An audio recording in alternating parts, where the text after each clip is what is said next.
Very good morning to all of you. आज हम बात करेंगे इंड्यूस्ड म्यूटेशंस के बारे में। जैसा हमने पिछले लेक्चर्स में बात करी थी स्पॉन्टेनियस म्यूटेशंस और इंड्यूस्ड म्यूटेशंस को हमने डिफरेंशिएट किया था। किस बिहाफ पे किया था?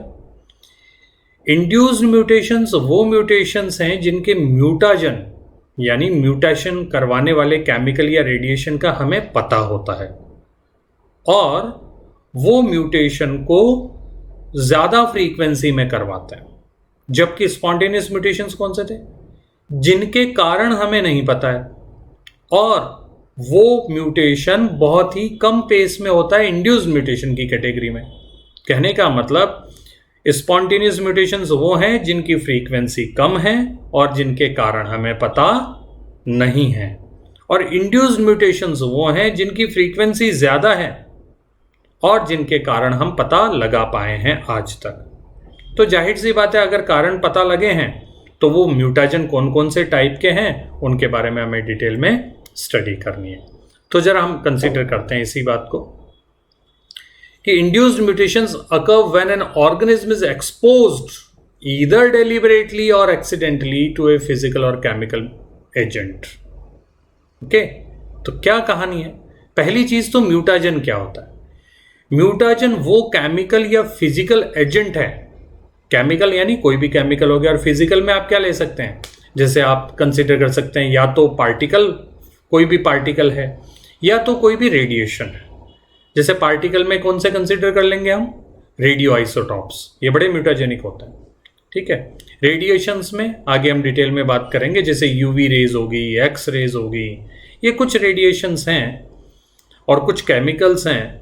तो ये क्या करते हैं? ये डीएनए के साथ इंटरेक्ट करते हैं और डीएनए के साथ इंटरेक्ट करके यानी उससे अभिक्रिया करके उसमें बदलाव ले आते हैं।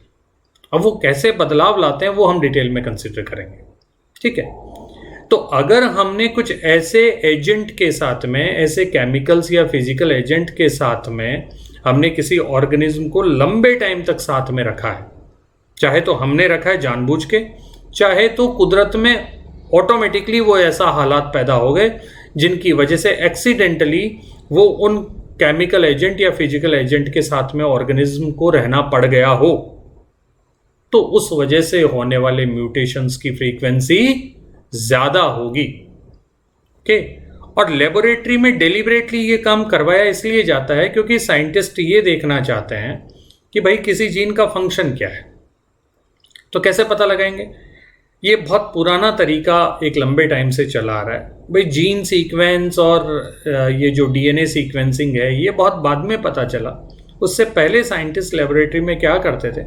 फिनोटाइप में हुए बदलाव को नोटिस करते थे, फिर उस इंडिविजुअल का वो म्यूटेशन करवा के देखते थे और वो सेलेक्ट करते थे कि इस जीन में अगर म्यूटेशन हुआ है तो ऐसा फिनोटाइप आ रहा है। ठीक है, तो रिवर्स प्रोसेस करके वो अंदाजा लगाते थे कि अगर म्यूटेशन होने से ये काम रुक जा रहा है, इसका मतलब वही ऐसा जीन है जो ये काम करवाने के लिए जरूरी एंजाइम बनाता होगा। कहने का मतलब हम हर किसी जो जीन है उसके फंक्शन का पता लगा सकते हैं म्यूटेशंस। इसको बोलते हैं म्यूटेशनल डाइसेक्शन। ओके, तो इस अप्रोच से काफ़ी सारी बायोलॉजिकल प्रोसेसेस में कौन कौन से जीन इन्वॉल्व हैं उन सारे जीन्स के बारे में साइंटिस्ट ने पता लगाने की कोशिश करी थी। अब जरा बात करते हैं फिजिकल म्यूटाजेंस। जो हमने बात करी थी म्यूटाजन दो बेसिक कैटेगरी में, केमिकल म्यूटाजन और फिजिकल म्यूटाजेंस। तो फिजिकल म्यूटाजन में हमने बात करी थी कि बेसिकली ये दो टाइप के हो सकते हैं, पार्टिकल फॉर्म में हो सकते हैं या रेडिएशन फॉर्म में हो सकते हैं। हम पार्टिकल फॉर्म के बारे में यहाँ पे कंसीडर नहीं कर रहे हैं क्योंकि पार्टिकल भी, जैसे सपोज कर लीजिए रेडियो आइसोटॉप है, तो वो भी फाइनली क्या करेगा? वो भी रेडिएशन ही एमिट करेगा और वो जो रेडिएशंस होंगे उन्हीं की वजह से डीएनए पर बदलाव आएंगे और वो म्यूटेशन करवा पाएंगे। ठीक है, तो अल्टीमेट रीजन क्या है? रेडिएशंस। तो जरा हम देखते हैं, हम बहुत बचपन से पढ़ते चले आ रहे हैं विबग्योर जो विजिबल लाइट का स्पेक्ट्रम है।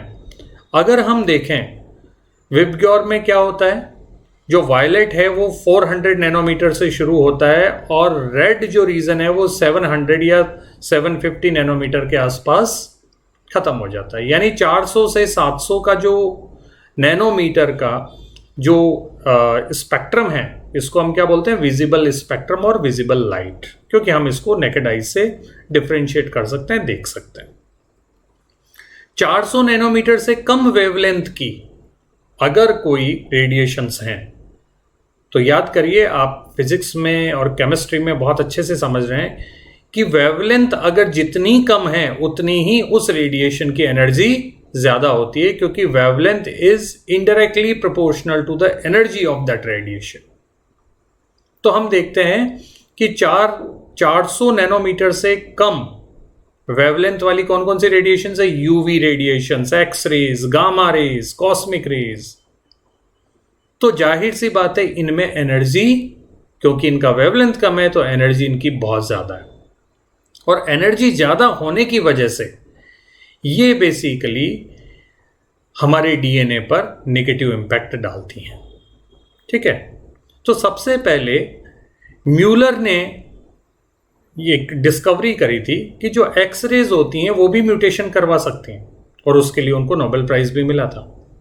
ठीक है, तो तब से इस चीज पे ज्यादा फोकस होना शुरू हुआ। बाद में साइंटिस्ट ने और दूसरे टाइप की रेडिएशंस को डिटेल में देखा, और उन्होंने इन सारी जो रेडिएशंस हैं जो लेस देन 400 है, इनको उन्होंने दो कैटेगरी में डिवाइड किया।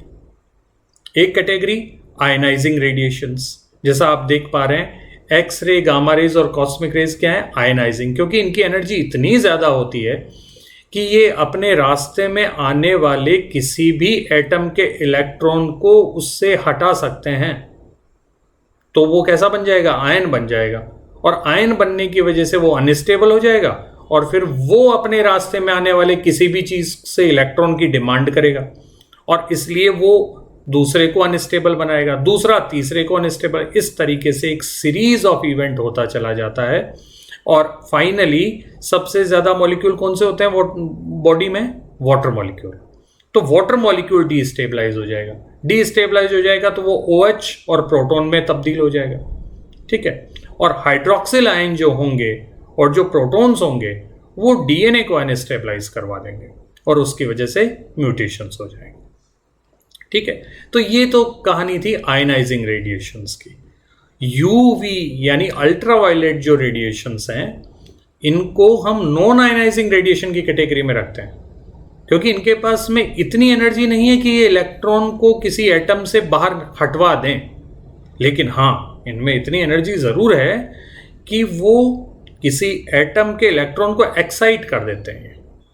ठीक है, और उसकी वजह से बेसिकली जो उनका केमिकल नेचर होता है उन एटम्स का, वो बदल जाता है, और उस वजह से उनका जो पेयरिंग पोटेंशियल है, बेस पेयरिंग पोटेंशियल है, उसमें भी कुछ बदलाव आ जाते हैं। उनके कोवलेंट बॉन्ड बनाने की टेंडेंसी जो होती है उनमें बदलाव आ जाते हैं, और इस तरीके से यूवी रेडिएशंस म्यूटेशंस करवा सकते हैं।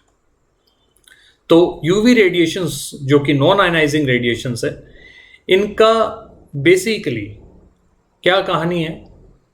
जैसा कि आप डायग्राम में देख पा रहे हो, ये पायरिमिडीन्स के डाइमर बनवा देते हैं।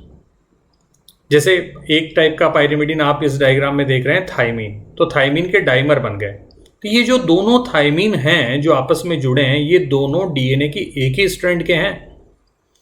अगर कोई दो थायमीन या दो पायरिमिडीन एक ही स्ट्रैंड में पास पास आते हैं, एडजेसेंट होते हैं, निकटस्थ हैं, तो उनमें यूवी रेडिएशन क्या बना देगा? एक अनयूजुअल कोवलेंट बॉन्ड बना देगा, एक साइक्लिक स्ट्रक्चर बन जाएगी, और उसकी वजह से डीएनए की जो स्ट्रक्चर है वो डिस्टॉर्ट हो जाएगी, और डिस्टॉर्ट होने के बाद में या तो डीएनए रिपेयर मैकेनिज्म उसको ठीक करवा दे, तो बहुत अच्छी बात है।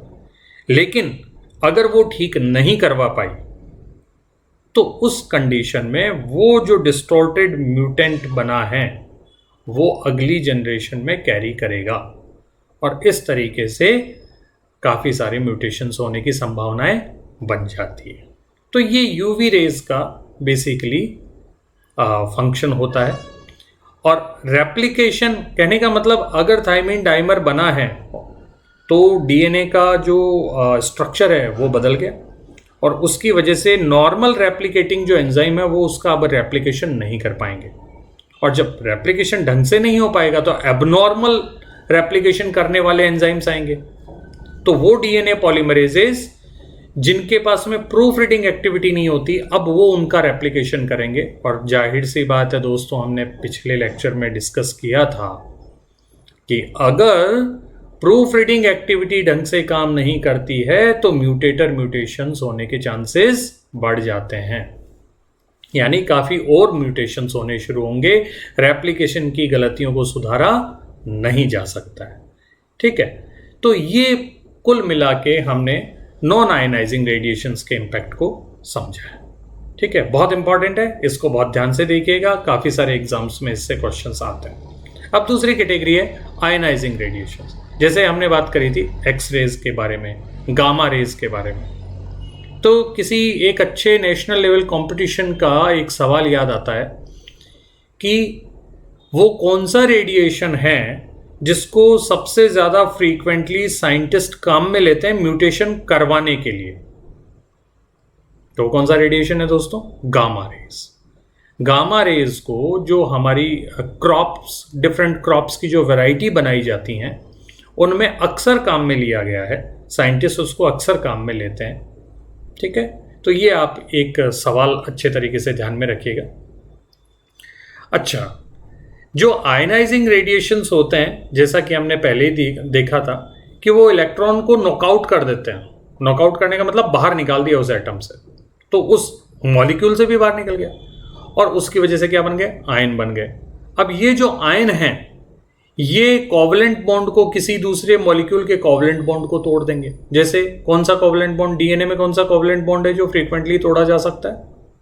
बहुत कॉमन वाला फॉस्फोडाइएस्टर बॉन्ड, जो दो न्यूक्लियोटाइड के बीच में है ना।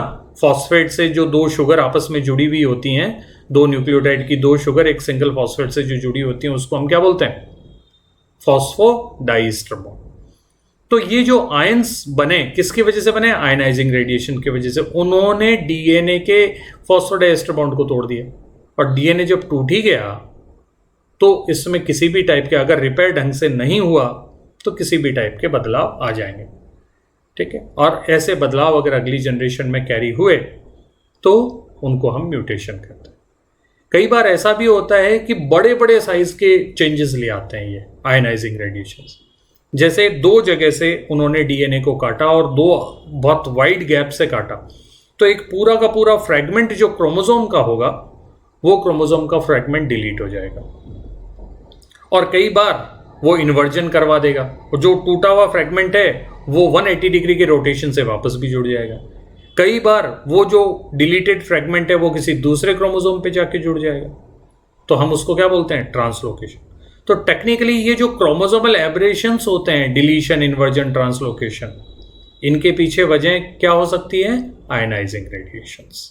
ठीक है, अच्छा, यही आयनाइजिंग रेडिएशन का एक इंटरेस्टिंग पार्ट हम अगर देखें तो ये है कि ये कैंसर भी करवा सकती हैं, क्योंकि ये म्यूटेशन करवा सकती हैं।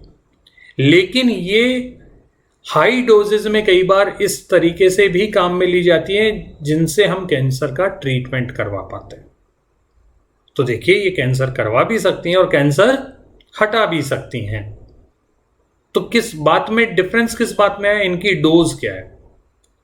इनकी डोज कौन तय करता है? साइंटिस्ट, डॉक्टर्स ये तय करते हैं कि किसी पर्टिकुलर सेल को कितनी डोज में रेडिएशंस दिए जाएं जिसकी वजह से उनका कैंसर का ट्रीटमेंट हो पाए। ठीक है, और साइंटिस्ट ने ये भी देखा है, जब उन्होंने इस तरह से स्टडी किया डोजेस को, तो उन्होंने देखा कि एक लीनियर रिलेशन बनता है।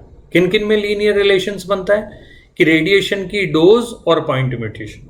अगर आपने रेडिएशन की डोज बढ़ाते चले गए तो पॉइंट म्यूटेशन भी बढ़ते चले जाएंगे। ये लीनियर रिलेशन जो है वो साइंटिस्ट ने एस्टैब्लिश किया है। ठीक है फ्रेंड्स, तो हमने यहाँ पे नॉन आयनाइजिंग और आयनाइजिंग रेडिएशंस के बारे में बात करी थी। आपकी किसी भी टाइप की कोई क्वेरी हो, आप अपने कमेंट सेक्शन में डाल सकते हैं। आपके लिए व्हाट्सएप ग्रुप हैं, आप इंडिविजुअल फैकल्टी को मैसेज करके अपनी बातों को कंसिडर कर सकते हैं। तब तक के लिए no mask no entry campaign का पूरा ध्यान रखिएगा, और गवर्नमेंट जो हम सब लोगों की बहुत अच्छे से मदद कर रही है, उस मदद का हम हिस्सा बने और हमारी जिम्मेदारी बनती है कि हम सोसाइटी में इन मैसेज को आगे और बढ़ाएं और लोगों से कहें कि वो कोरोना का ये जो परेशानी वाला दौर है इसमें हिम्मत हौसला बनाए रखें, लेकिन मास्क लगाकर। ठीक है, thank you so much, stay healthy, stay blessed.